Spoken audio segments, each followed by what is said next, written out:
2017లో రిలీజైన 'బాహుబలి 2' ఉత్తమ చిత్రంగా ఎంపికైంది. అదే ఏడాది రిలీజైన రొమాంటిక్ డ్రామా 'ఫిదా' ఉత్తమ ద్వితీయ చిత్రంగా, అడ్వెంచరస్ థ్రిల్లర్ మూవీ 'ఘాజీ' ఉత్తమ తృతీయ చిత్రంగా ఎంపికయ్యాయి.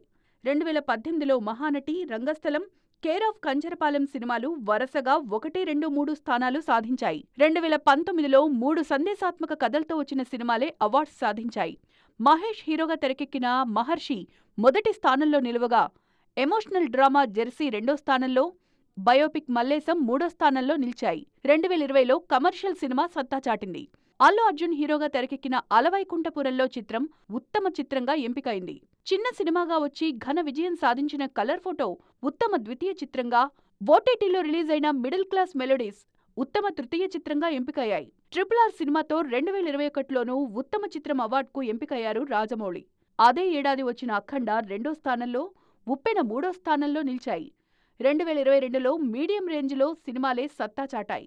'సీతారామం', 'కార్తికేయ 2', 'మేజర్' సినిమాలు వరుసగా ఉత్తమ చిత్రాలుగా ఎంపికయ్యాయి. చిన్న సినిమాగా వచ్చి సంచలన విజయం సాధించిన 'బలగం' 2023 సంవత్సరానికి గాను ఉత్తమ చిత్రంగా ఎంపికైంది. సూపర్ హీరో కాన్సెప్ట్తో వచ్చిన 'హనుమాన్' రెండో ఉత్తమ చిత్రంగా, 'భగవంత్ కేసరి' మూడో ఉత్తమ చిత్రంగా ఎంపికయ్యాయి.